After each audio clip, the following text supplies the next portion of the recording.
Shalom Bapak Ibu semuanya. Apa kabarnya hari ini? Wah, luar biasa banget Ibu.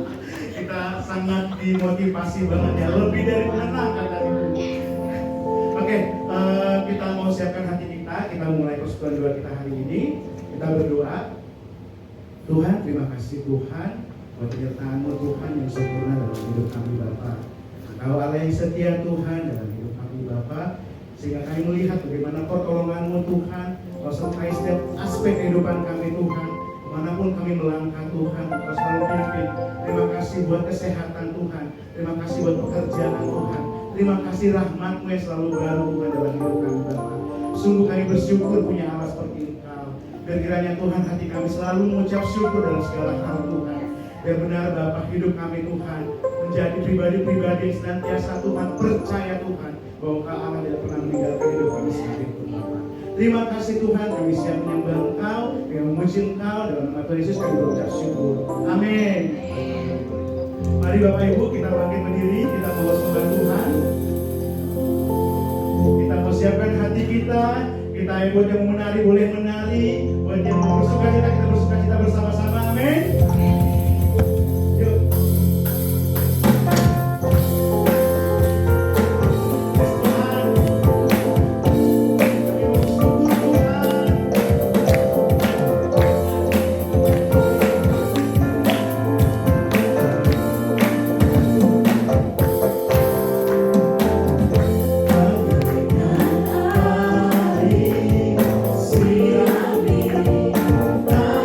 Yes.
sayapnya.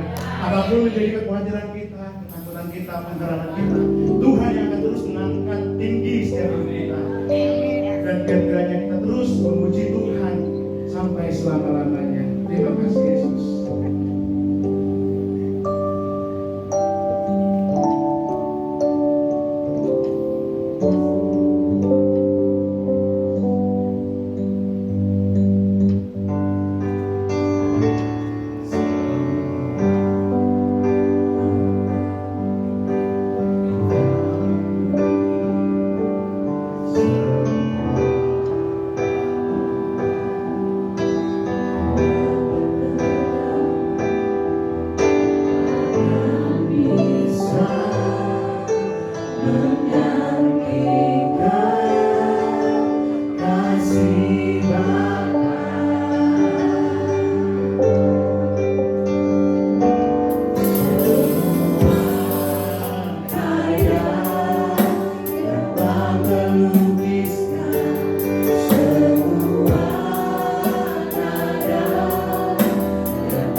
kami imani Tuhan, kasih sayang-Mu Tuhan dan setia-Mu Tuhan selalu ada dalam hidup kami Bapa. Karena kami percaya bahwa Engkau Allah satu-satunya Tuhan, penguasa tunggal hidup kami Bapa, dan Engkau akan senantiasa setia Tuhan dalam hidup kami.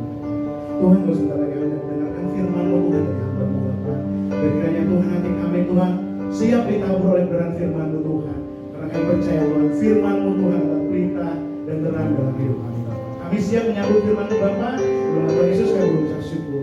Amin.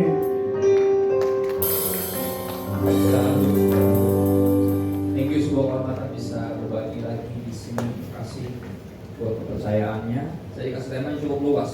Jesus is the answer. Kenapa saya bilang cukup luas? Karena semua orang punya pertanyaan terberat dalam hidupnya. Beda-beda pertanyaan. Ya, ada yang pertanyaannya kenapa suami saya mesti meninggal pas lagi COVID, padahal nggak kena COVID. Yang menolak makan dalam jangka rentang waktu hampir sebulan. Dan itu saya bicara kisah nyata, ayah saya meninggal karena itu. Mama saya pasti punya pertanyaan itu. Kenapa suami saya nggak nyampe minimal 70 tahun lah, 69 udah meninggal. Ya padahal di rumah aja, nggak kena COVID, nggak pernah kena COVID. Gitu ya. Pertanyaan tiap kita beda, makanya keras dapat tema Jesus is the answer. Saya bilang ini kayak terlalu luas dan tapi saya mau coba bahas dari sisi satu pertanyaan, bukan pertanyaan doang, tapi satu yang kita bertanya gimana caranya, yang tersulit.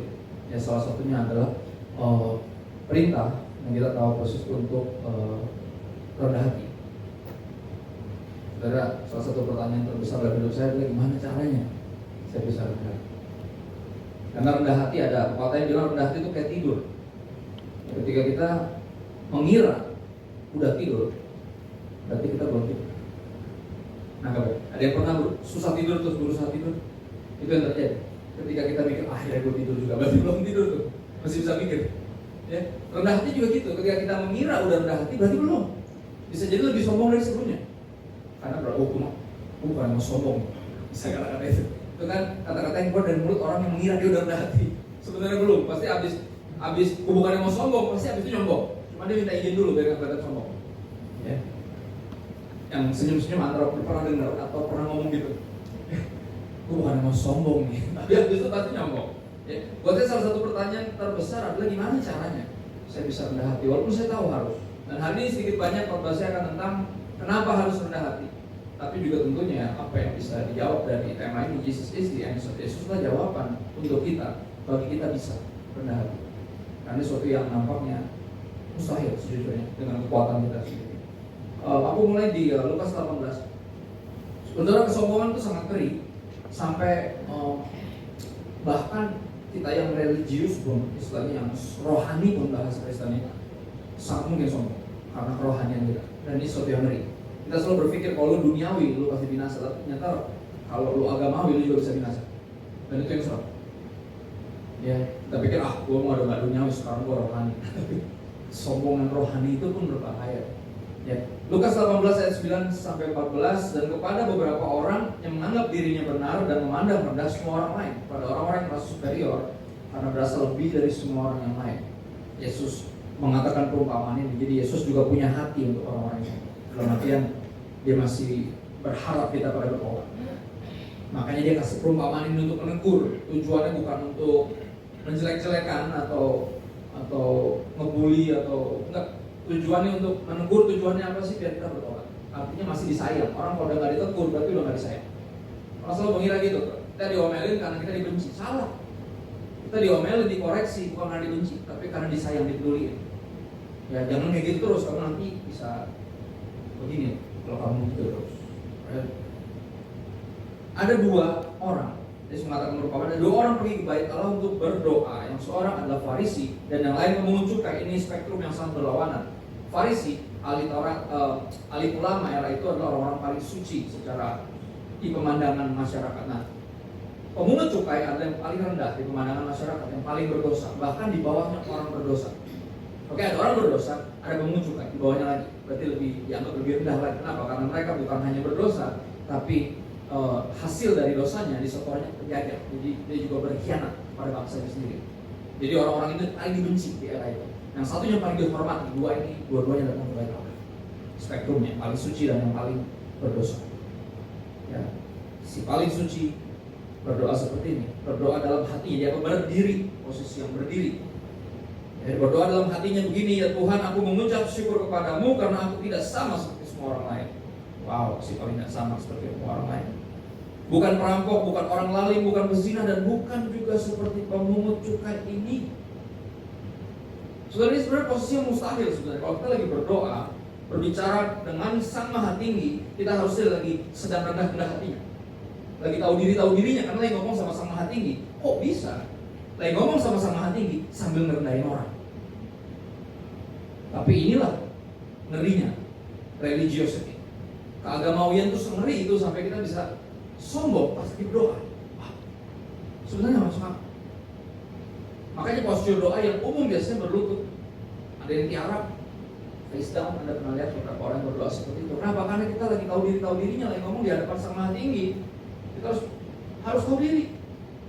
Bisa-bisanya nyombong. Bisa-bisanya gue gak sama kayak orang lain, apalagi dia. Wow. Terus dijelasin kenapa dia punya perasaan seperti itu, kenapa dia merasa lebih dari yang lain. Ya. Aku puasa 2 kali seminggu karena Senin Kamis sudah ada yang ambil, kemungkinan Selasa Jumat ya bos. Aku memberikan 1/10 dari segala penghasilanku. Ya, saya kasih berpeluang, gak pernah bolong. Orang masih sibuk debat, saya udah kasih gak pernah bolong. Ya. Itu alasannya, religious performance. Yang rasanya lebih saleh dari yang lain. Tetapi apa? On the other hand, kontras. Pemungut cukai itu berdiri jauh-jauh, bahkan ia nggak berani menengadah ke langit. Orang berdoa biasanya ini, menentukan kan biasanya identik itu di atas, atau Sang Maha Tinggi, atau Sang Maha Mulia yang besar pasti lebih gede dari kita minimal. Kalau nggak posisinya di atas, pasti begini berdoa. Dia bahkan nggak berani. Dia nggak berani menengadah ke langit dan dia apa? Memukul diri, lambang apa? Penyesalan. Memukul diri kan lambang penyesalan. Dan berkata apa, ya Allah kasihanilah aku orang berdosa ini. Dear God, have mercy on me, I'm a sinner. Aku berkata kepada orang ini pulang ke rumahnya sebagai orang yang dibenarkan dan orang lain itu tidak. Yang pendosa, yang tahu diri, dibenarkan sama Tuhan yang si religious elite dengan segala superiority-nya nggak dibenarkan. Sebab barang siapa meninggikan diri ia akan direndahkan, barang siapa merendahkan diri ia akan ditinggikan. Itu ayat masnya. Ya, saya mau bahas dari sisi ini karena sejujurnya rendah itu sulit, bukan sulit, mustahil. Karena apa aja bisa bikin kita sombong. Apa aja bisa bikin kita sombong. Nah, salah satunya kerohanian. Nah, ini yang sangat mengerikan sebenarnya. Ya ketika kita udah bertobat nggak kayak dulu lagi ngeliat orang yang masih kayak kita yang dulu, kita bisa yang merasa superior. Padahal mesti kalau ngeliat yang kayak gitu kita bisa dilihat.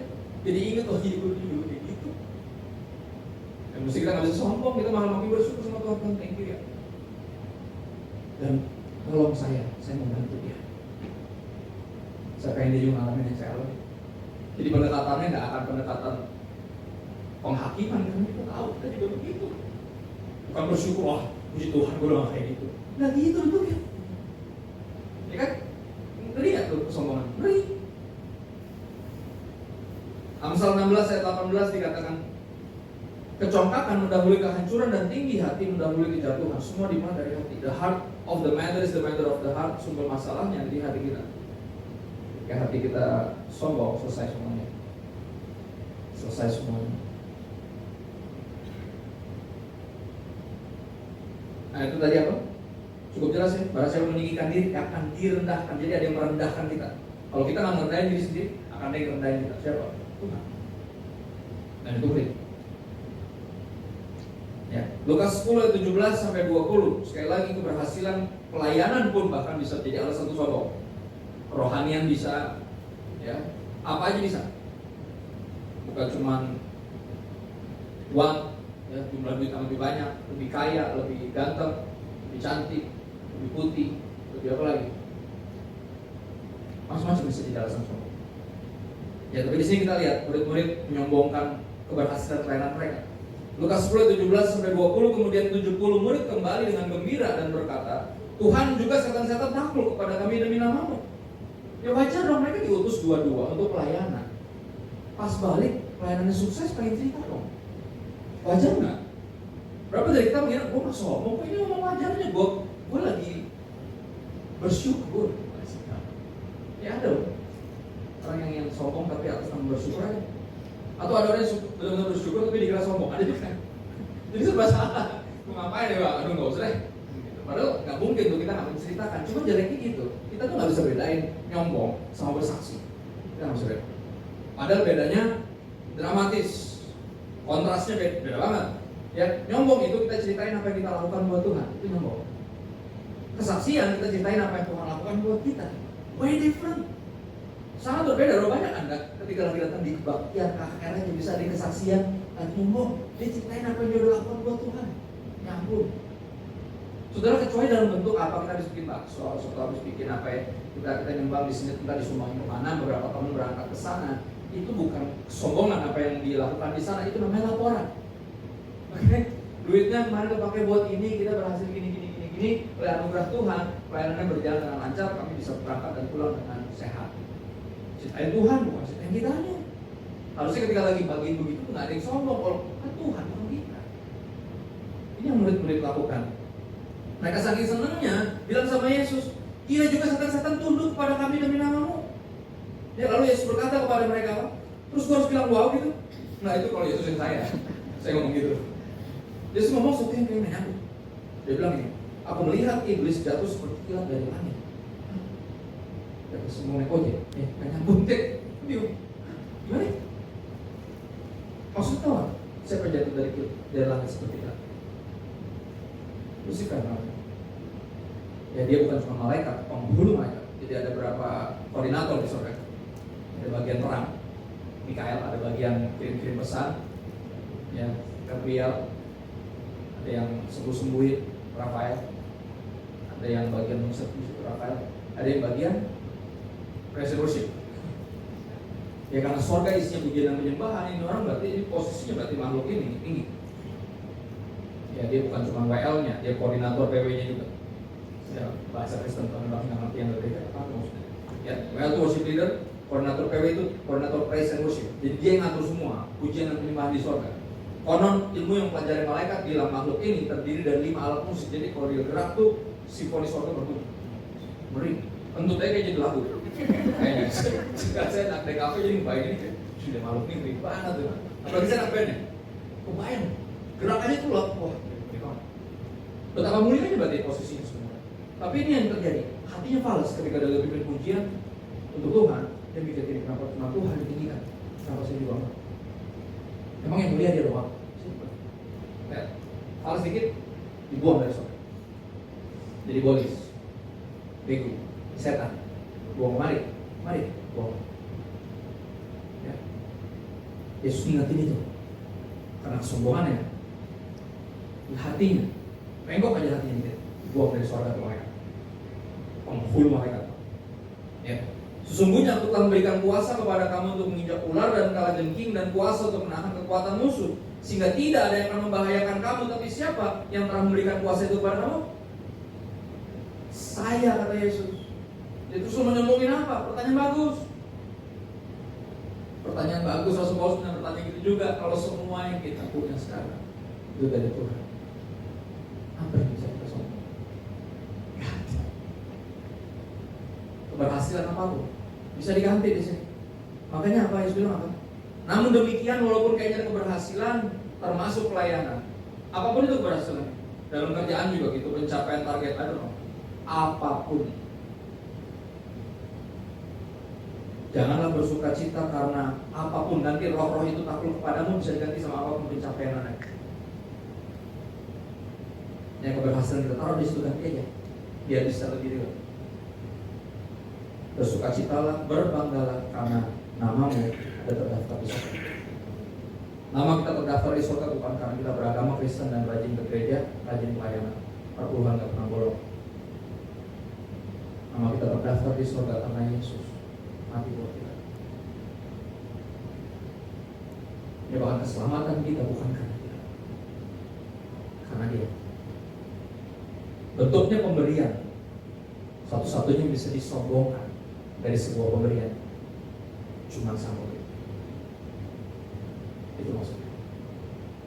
Jangan berbangga karena apapun yang lain selain karena mau terdaftar di surga. Karena Yesus, berbanggalah karena Yesus. Sombongkan dia. Ceritakan apa yang dia lakukan bagi Anda dan saya. Bukan hanya 2000 tahun lalu di kayu salib yang utama, tapi juga yang sehari ini. Nah, demikian kita bersaksi, bukan nyombong. Karena kita ceritain apa yang Yesus lakukan, bukan apa yang kita lakukan buat Yesus.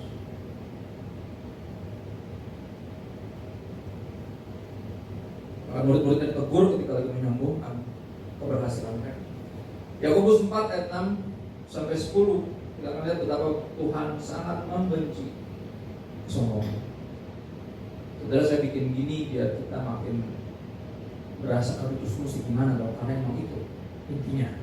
Baru Jesus is the answer. Kalau kita nggak pernah khotbah-khotbah gini, kalau kita nggak tahu pertanyaan terberatnya apa, kita nggak akan mengira Jesus is the answer. Tapi kita bisa sendiri. Ini jawabannya karena gue kurang duit. Kalau banyak duit, gaji gue lebih gede, kayak nggak kayak gini deh masalahnya. Kita selalu berkira ada yang begitu. Coba gue, gitu. Nah, Jesus is the answer. Ya, saya punya program Jesus is the answer namanya. Persis banget juga ya. Di Pijar TV, sudah bisa mampir di YouTube-nya Anda. Ya, di channelnya juga ada dari Parabola. Ya, karena buat menjangkau di daerah. Itu isinya apa? Menjawab pertanyaan. Udah hampir season, udah lagi season 3 lagi syuting. Setiap kali episode 3 pertanyaan dijawab. Berarti apa? Jesus is the answer for every single question. Berarti. Nah, termasuk yang ini yang paling berat. Ya. Yakobus 4 ayat 6 sampai 10, tapi kasih karunia yang dianugerahkan oleh Tuhan kepada kita lebih besar daripada itu, lebih besar dari kita sadari. Karena itu Tuhan berkata, Allah menentang orang yang congkak, tapi mengasihani orang yang rendah hati. Saudara, menentang itu artinya seperti membenci dengan aktif. Saudara, ada perbedaan antara nggak suka sama benci. Bedanya apa? Oh, sangat berbeda. Saudara tahu Pastor Gilbert Tumaino, beliau benci durian. Benci, bukan cuma nggak suka. Bedanya apa? Oh, sangat beda. Kalau nggak suka ditawarin, Pak, sorry, gue nggak makan durian, gue nggak suka. Kalau benci, itu kalau ada yang habis makan durian, tim pelayanannya minimal sikat gigi, kalau bisa mandi, karena dia bisa langsung tahu siapa yang habis makan durian, dia tahu. Saking benci, bisa diributin tuh, bisa kalau pelayanannya bareng disuruh pulang sendiri apa dia? Nggak dibiayain, disuruh pulang sendiri, karena dia benci banget durian. Jadi asalnya kalau ada makan kayak gini, kalau Anda nggak suka sesuatu, paling cuma kayak sorry, gitu kan? Kalau benci, ditepak dirinya, sampai jatuh, itu benci. Dan Tuhan sama kesombongan itu seperti itu. Makanya iblis dibuang dari surga. Saudara mesti ngerti betapa ngerinya ini, betapa seriusnya ini. Dia menentang orang yang congkak tapi mengasihani orang yang rendah hati. Kan orang yang rendah hati pembelaannya cuma satu dari Tuhan. Dia nggak punya siapa-siapa lagi yang dia nggak punya apapun yang bisa dia banggakan untuk ya pendosa tadi. Karena itu apa? Karena kebenaran ini Tuhan menentang yang congkak dan mengasihani orang rendah hati. Tunduklah kepada Allah. Karena itu cara satu-satunya itu be humble. Tunduklah kepada Allah, lawanlah iblis, maka ia akan lari daripada. Saudara, kekuatan kita satu-satunya bukan terletak di berapa berkarunianya Anda, seberapa saktinya kita, seberapa rohani dan salehnya. Enggak, seberapa kita tunduk sama Tuhan. Karena itu yang bikin iblis takut. Kenapa? Karena iblis nggak bisa. Dia nggak bisa tunduk sama Tuhan. Dan kenapa iblis lari? Lari itu bicara apa? Bahasa ketakutan. Bukan cuma pergi, tapi lari. Dalam bentuk ketakutan. Kenapa? Karena ketika kita merendahkan diri, Tuhan di pihak kita, background kita surga, iblis takut. Dan tapi kalau kita meninggikan diri, we are our own, kita sebenarnya nggak takut-takutnya saya. Kita meninggikan diri bahkan jadi seperti dia. Sama gitu. Jadi hope break, malah takut dia. Begitu. Ya, mendekatlah kepada Allah dan Ia akan mendekat kepadamu. Tahirkanlah tanganmu, hai kamu orang-orang berdosa, dan sucikanlah hatimu. Kata-kata ini, hai kamu yang mendua hati. Ternyata ini di masalahnya. Ya, kesombongan berasal dari orang yang hatinya mendua. Ya, bagi dua segala pujian. Bagi dia, bukan bagi dua. Nggak ada. Bagi dia bukan bagi dua, nggak ada. Oh, buat gue juga juga dong, gue juga dong. Kalau bukan gue kan nggak bisa jalan pelayanan yang kemarin. Tetap mendua. Dia nggak meninggikan Tuhan sungguh-sungguh, dia juga meninggikan diri. Ya boleh lah gue take credit dikit lah buat gue, kalau bukan gue siapa? Itu mendua. Ya. Makanya lagunya kan kuberi kemuliaan, bukan curi kemuliaan. Kan? Curi kemuliaan. Dan kuberi kemuliaan. Gak ada curi-curi. Ya, hati nggak boleh mendua. Nggak boleh kita, nggak bisa, bukan lebih tepat, bukan nggak boleh, nggak bisa kita meninggikan diri di saat yang sama kita mau meninggikan Tuhan. Nggak bisa. Pilih satu. Yang mana yang mau meninggikan? Jadi saya pernah ngomong ini dan saya akan ngomongin terus. Kita nggak bisa percaya diri dan percaya Tuhan di saat yang sama. Siapa yang mau percaya? Pilih satu. Kalau percaya Tuhan, lu tahu diri. Ya kan? Kalau percaya diri kerap kali, lu nggak peduli sama Tuhan, berarti bisa sendiri.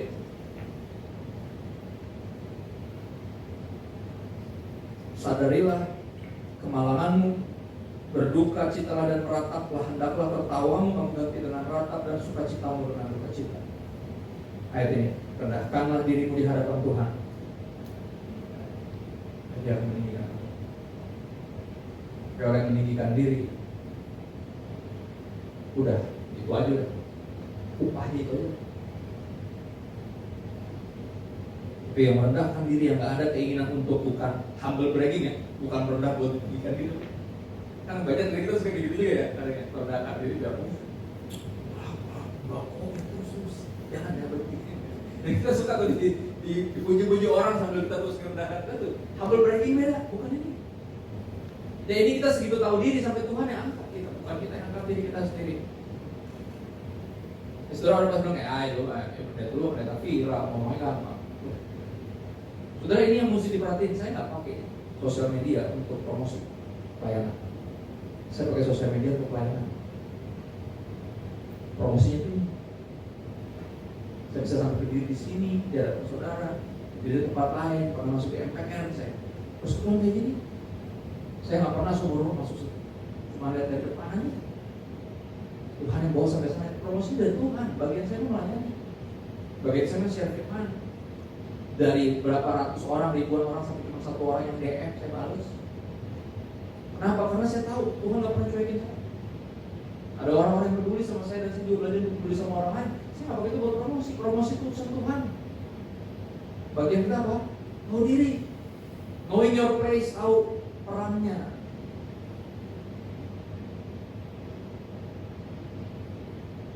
Matius 11 ayat 29, baru dari situ baru, berarti gimana dong caranya? Karena seperti yang Bapak bilang tadi di awal, serendah itu kayak tidur Pak. Kalau kita kira udah tidur, berarti kita belum tidur. Terus gimana dong caranya? Jesus is the answer. Itu jawabannya. Matius 11 ayat 29. Apa yang Yesus bilang? Pikulah kuk yang kupasang, artinya apa? Dia berotoritas atas hidup kita. Oke? Ya dong, kuk itu dipakai biasanya buat sapi yang banyak sawah. Buat mengendalikannya dikasih kuk, kayu. Biasanya dua-dua kan sapi. Kalau cuma satu ya udah satu. Tekang itu buat biar dibelokin, biar bisa dikendalikan. Ya kuknya Tuhan, artinya apa? Kita dibawa kendali siapa? Tuhan, dibawa pemerintahan, dibawa otoritas Tuhan. Makanya rendahkan ya dirimu di hadapan Tuhan. Takluklah kepada Tuhan, lawanlah iblis, kan itu kuncinya di situ. Ya, pikulah kuk yang kupasang dan belajarlah padaku karena aku apa? Lemah lembut dan rendah hati. Berarti kata-kata ini, kami connected. Saudara, kasar itu ciri-ciri dari orang sombong. Karena merasa superior, merasa lebih benar. Ya, merasa lebih benar. Jadi jangan bilang, oh ya susah Pak, saya orang Ambon. Apa urusannya ada orang Ambon? Kalau ada orang Ambon tidak ada punya hak buat kasar gitu. Berarti nggak ada urusannya. Di dalam Kristus kita ini satu darah dari Yesus, bukan satu darah kayak motor kan. Artinya nggak ada tuh yang bilang, ya susah dong gue orang gini, gue emang orangnya keras, orangnya cenderung prideful. Nggak ada urusan. Kalau lu Kristen, kenal Yesus, bahkan belajar sama Yesus, we will learn how to be bukan hanya humble, tapi juga apa? Lembut, lemah lembut. Karena itu connect. Ya makanya saya selalu coba ingatin diri saya waktu top bidat saya bilang begini, being right doesn't mean you have right to be wrong. Benar, bukan berarti kamu punya hak buat kasar. Saya selalu ingatin diri saya. Nah, bahkan dalam berteologi sekalipun kalau kita merasa benar dari yang lain, kita kita juga merasa kita superior dan berhak membentak dia, mendamprat dia. Kata siapa itu? Nah ya. Sudah, kalau di jalanan ada yang berantem, kita lihat aja yang paling galak biasanya yang salah. Dia nggak kelihatan salah, jadi lebih galak. Ini adu galak nih, bukan yang benar yang salah. Ini siapa yang lebih galak berarti dia yang menang. Harusnya nggak gitu. Menarik apa yang Yesus bilang? Belajarlah padaku, aku lemah lembut dan rendah hati, dan jiwamu mendapat ketenangan. Menarik. Orang yang mendua hati tidak akan pernah tenang dalam hidupnya. Tadi orang sombong karena mendua hati, makanya nggak pernah tenang. Padahal aku udah pelayanan, udah bertobat, dalam tanda kutip nggak yang dulu lagi, udah lah yang aneh-aneh itu. Udah bertobat, udah gereja, udah ikut persekutuan, bahkan pelayanan. Tapi aku masih nggak tenang ya. Nah itu dia. Kata firman Tuhan apa? Karena masih mendua hatinya. Ya. Kalau ikut Yesus sungguh-sungguh, belajar sama Yesus untuk jadi lembut dan rendah hati, baru di situ jiwa mendapat ketenangan. Karena kita pilih yang benar, nggak lagi, ya kan? Kita nggak bisa mengabdi kepada dua Tuhan. Makanya pertanyaan yang kerap kali muncul, pertanyaan retoris, pastor, orang Kristen boleh bucin nggak? Boleh, sama Yesus. Nggak boleh kalau sama yang lain. Oh gitu? Ya iya. Lu nggak bisa jadi budak dari dua Tuhan. Kalau lu udah bucin sama Tuhan, lu nggak boleh bucin sama yang lain. Tapi kalau lu nggak bucin sama Tuhan, makanya lu bucin sama yang lain. Diodong-odongin kan? Atau sama cinta. Ya, orang kalau udah mengabdi kepada Tuhan, jangan pernah bego-begoin sama siapa-siapa. Benar. Mau ditinggalin kayak, mau diapain kayak nggak mau. Nggak ada takut-takut, itu sendiri. Tapi sama Yesus. Daripada gara-gara lo belum bisa tinggalin Yesus. Amin. Benar. Harusnya begitu, berani kan? Karena tahu yang mana yang terpenting. Yang mana yang utama, yang mana yang tambahan. Tambahan berarti bisa ada, bisa nggak ngaruh. Yang utama harus ada. Nah iya terutama. Woi, sudah vibrat, biar suara saya. Di dalam hidup ini. Di mulut aja tapi. Jangan ada yang bukan Kristen mulai naksir-naksir. Apa gue yang update? Berani dong, masa sih? Kayak Tuhan gak punya anak-anak Tuhan yang lain gitu loh. Kalau bukan dia siapa lagi? Atau siapa? Zaman belum ada jadi ciptain sama Tuhan. Apalagi cuma diketemuin doang ya kan? Pas Adam belum ada loh, dibikin sama Tuhan. Pas yang tinggal diketemuin aja susah. Jangan menghina Tuhan ya. Saudara jangan menghina Tuhan dengan mengira kepikiran untuk tinggalin dia buat yang lain. Rugi, super rugi. Ya. Jiwa kita akan mendapat ketenangan. Kuncinya adalah Yesus. Belajar kepada dia bukan cuma sekedar teologinya doang, tapi apa? Kita lihat hidupnya. Yohanes 13 adalah bentuk teladan sempurna yang ada penggambaran dari apa yang dia lakukan di kayu salib. Ada. Soalnya suka nggak ada. Gereja ada yang nggak ada salib. Ini yang ingat, bikin kita ingat dia enggak. Ya kan? Di Yohanes 13 Yesus mencuci kaki murid-muridnya.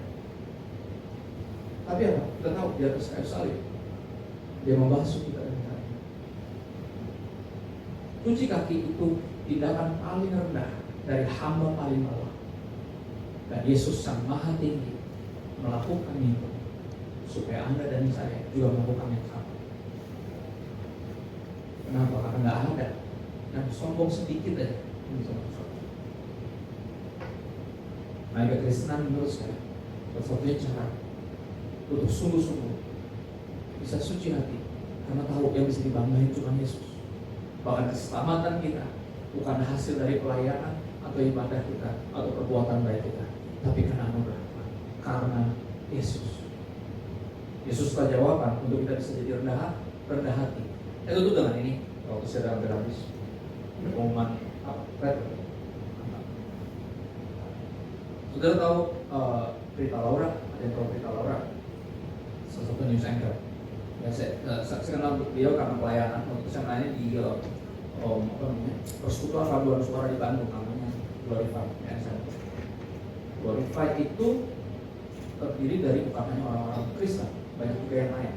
Itu salah satu komunitas paduan suara yang paling prestis di Bandung. Masuknya kan, sembarang bisa nyanyi bisa masuk kan. Jadi mereka ada dalam itu orang-orang pilihan. Dan saya diminta share karena gini, setiap minggu mereka latihan, tapi setiap akhir bulan ada ibadahnya. Walaupun nggak semuanya terus. Jadi boleh ikut, boleh enggak. Itu saya kehormatan, saudara. Saya kehormatan ngerasain suasana surga, vibe-nya. Kenapa? Karena ketika mereka nyanyi, different. Nah, yang mimpin anak-anak Tuhan nomor satu. Lagu-lagu biasa lagu-lagu rohani. And this is what happens ketika mereka nyanyi. Bukan cuma nyanyi, mereka sambil latihan. Jadi saya kayak, gue udah sekal Ambon dari mereka. Gitu, semuanya terasa sambil nyanyi, pecah-pecah suara. Saya bilang, gila ini orang aja nyanyi gini apalagi malaikat. This is kind. Jadi saya ngerasain itu.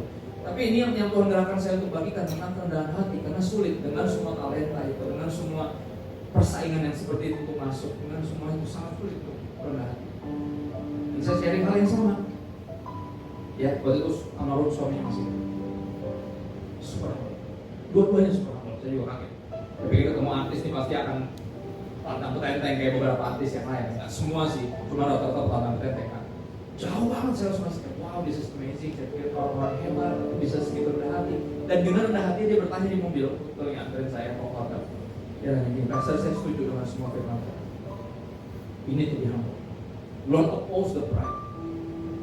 We know that. Thank you buat kebenarannya. Tapi the question stands. Pertanyaan tetap ada. How? Gimana caranya? Tidak bisa rendah hati. Seperti tadi Pastor bilang kayak tidur kan. Ketika kami berupaya untuk rendah hati, malah jadi manipulatif. Gimana caranya bisa benar-benar pure, bisa rendah hati? Saya bilang, Jesus is the answer. Apa yang Yesus lakukan? Dia ngapain? Meninggikan siapa? Bapa.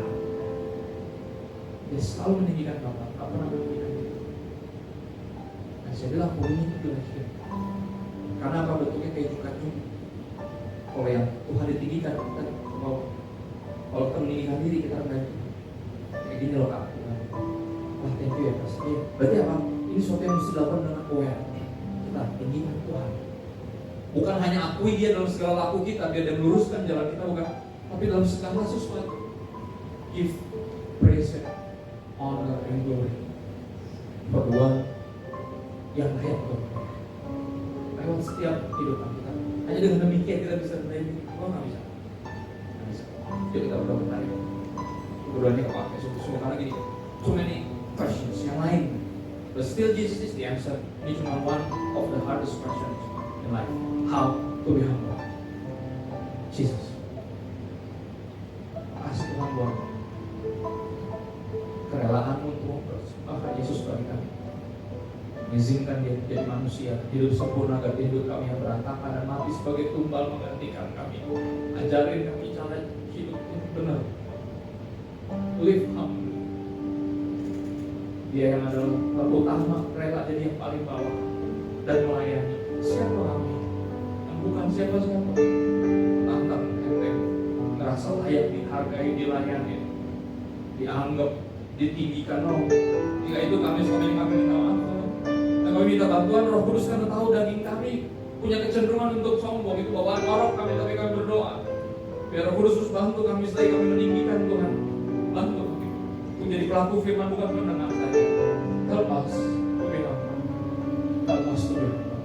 Kami minta bantuan Roh Kudus kepadamu apa yang baik dalam nama Yesus. Amin. Kata firman.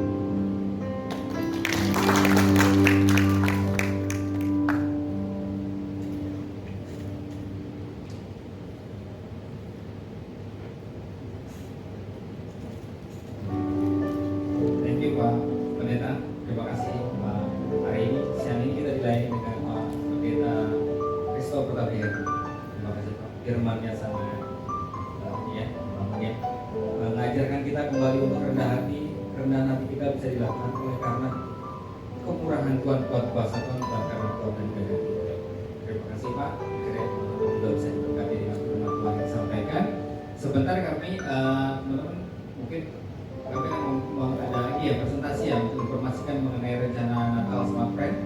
Saya mungkin mempersilakan teman-teman panitia untuk maju ke depan dan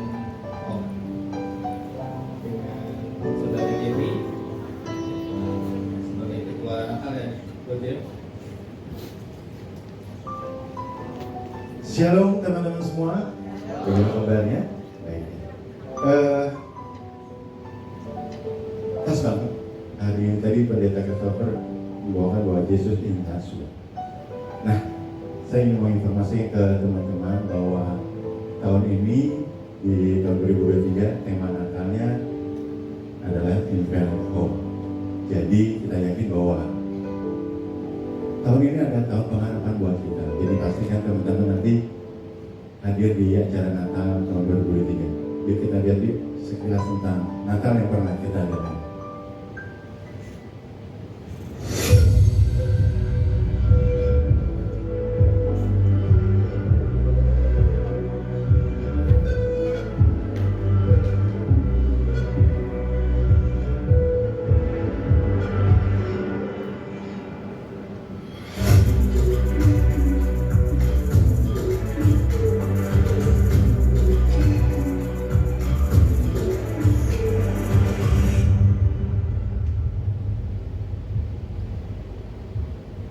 Ya, baik teman-teman, jadi pastikan nanti tolong kanan kirinya untuk hadir di tanggal 15 Desember 2003 bahwa kita akan buat Natal bersama PDU Manuel, dan ada beberapa kegiatan yang akan kita lakukan untuk mendukung acara Natal tahun ini. Bisa ditampilkan, jadi ada program pencarian dana, jadi mohon kanan kirinya yang ada di meja tolong colek kalau misalnya punya pakaian bekas dikumpulkan.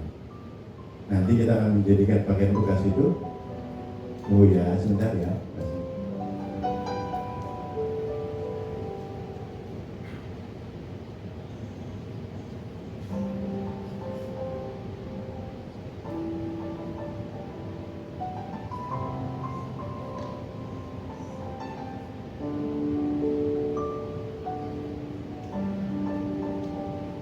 Ya, jadi pakaian bekas yang layak pakai nanti bisa dikumpulkan ke panitia Natal tahun 2023. Itu pengumpulannya dari tanggal 23 sampai tanggal 31 kalau nggak salah. 23 sampai tanggal 30 Oktober.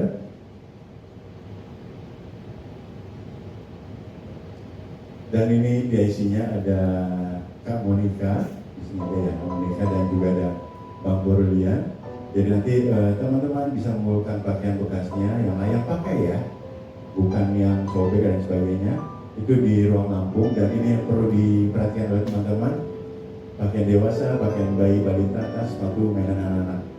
Dan yang perlu dipastikan bahwa pakaiannya tidak perlu ada emblemnya. Jadi kadang pelajaran tahun lalu bahwa ada yang kirim seragam dan sebagainya. Itu saja. Kemudian hasil dari pencarian dana ini akan kita donasikan untuk pembelian paket baksos yang akan kita adakan. Baik, itu saja pengumuman mengenai Natal tahun 2023. Terima kasih, Tuhan memberkati.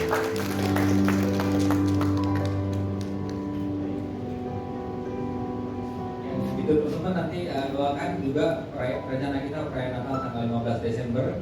Bantu doa, bantu juga support teman-teman yang punya kerinduan bantu dalam pelayanan di perayaan Natal. Silakan bisa bergabung menghubungi Dewi dan teman-teman yang lain. Dan mengenai pakaian layak pakai tadi, nanti dengan Monica ya, dengan Parolian ya, nanti mungkin kita bikin seperti tahun lalu, kita akan buka garage self thrifting ya, dan semuanya juga. Bahkan ada teman juga beli yang thrifting tahun lalu, hari ini masih bisa dipakai, kualitasnya bagus, berarti ya nggak sia-sia lah yang tahun lalu ya. Oke, saya persilakan kita akan berdoa sama bersama. Saya undang buat kalian. Jadi Pak Christopher ditutup dengan doa berkat.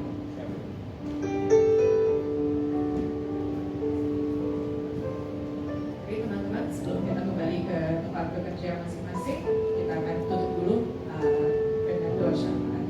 Bapak, terima kasih untuk firman-Mu yang Kau sudah berikan kepada kami. Terima kasih untuk pengingatnya kembali bahwa Kau adalah jawaban Bapak dari Tuhan kami, dan kami harus menjadi orang-orang yang rendah hati Bapak. It's easier said than done, tapi kami percaya bahwa Kau yang akan memberikan kami kekuatan untuk segala sesuatunya. Terima kasih juga untuk firman-Mu, dan seperti sebagaimana dikatakan di Titus, ingatkan kepada kami mereka supaya tunduk kepada pemerintah dan orang-orang yang berkuasa, taat dan siap untuk melakukan setiap pekerjaan yang baik. Janganlah kami memfitnah, jangan bertengkar, hendaklah selalu ramah dan bersikap lembut terhadap semua orang. Karena dahulu kami juga hidup dalam kejahilan, tidak taat, sesat, menjadi hamba-hamba bagi bagai nafsu dan keinginan, hidup dalam kejahatan dan kedengkian, keji saling membenci. Tetapi nyata kemurahan-Mu Bapa, Juru Selamat kami, dan kasih-Mu kepada kami manusia. Pada waktu itu Engkau sudah menyelamatkan kami, bukan karena perbuatan baik yang kami lakukan, tetapi karena rahmat-Mu Bapa, oleh permandian kelahiran kembali, oleh pembaharuan yang dikerjakan oleh Roh Kudus, yang sudah dilimpahkan oleh Engkau Bapa kepada kami, oleh Yesus Kristus Juru Selamat kami. Supaya kami Bapa, sebagai orang-orang yang dibenarkan oleh kasih karunia-Nya, berhak menerima hidup yang kekal sesuai dengan harapan kami. Terima kasih Bapak untuk segala yang Kau sudah berikan di dalam hidup kami, untuk pekerjaan, untuk kesehatan, untuk keuangan, untuk rencana, dan untuk keluarga Bapak. Segala yang kami miliki kami kembalikan seluruhnya kepada Engkau, karena kami tahu kami adalah ciptaan-Mu, bejana-Mu. Kami siap untuk Engkau pakai untuk melakukan kehendak-Mu di bumi sampai seperti di surga, untuk memuliakan nama-Mu Bapak. Biarkan kami belajar terus bersandar kepada firman-Mu, menjadikan firman-Mu menjadi berita bagi kami dan terang bagi jalan kami Bapak. Apapun yang kami lakukan, biar kami membawa kemuliaan dan kebesaran bagi nama-Mu. Ketika kami menjadi garam dan terang dunia Bapak, biarkan nama-Mu yang selalu dielulukan di dalam hidup kami. Kuduskan hati kami, bersihkan lidah kami Bapak, supaya apapun yang keluar dari dalam kami itu membawa sinar terang bagi kami. Dan ada air kehidupan Bapak yang mengalir selalu dari dalam kami, mengairi orang-orang di sekitar kami, tapi bukan karena kami seorang Bapak, tapi karena Engkau di dalam kami. Terima kasih Bapak untuk setiap pekerjaan yang Kau berikan kepada kami di Smart Friend ini. Kami berdoa Bapak di dalam setiap langkah kami, dalam melakukan pekerjaan kami, biarpun itu di dalam business as usual atau apapun yang kami lakukan di dalam project-project kami, biarkan Kau selalu yang menjadi pemimpin kami Bapak. Berikan kami wisdom, understanding, dan knowledge Bapak, yang datang dari takut akan Engkau, supaya kami bisa menjadi lebih besar dan lebih pintar dari orang-orang yang lebih tua dari kami Bapak. Tapi bukan karena kami Bapak, tapi karena Engkau di dalam kami. Bapak ajarkan kami untuk selalu mendekat lebih lagi dengan Engkau Bapak, karena Tuhan Yesus sudah datang dan membuka ruang Maha Kudus, dan kami bisa berbicara langsung dan memanggil Engkau Abba Bapa. Terima kasih untuk semua yang Kau sudah berikan kepada kami. Kami juga percaya dan kami berdoa untuk negara kami Indonesia. Kami akan memasuki tahun pemilu Bapak dan tahun politik. Kau yang pimpin, setiap pemimpin kami, siapapun yang Kau akan pilih, kami akan ikuti Bapak.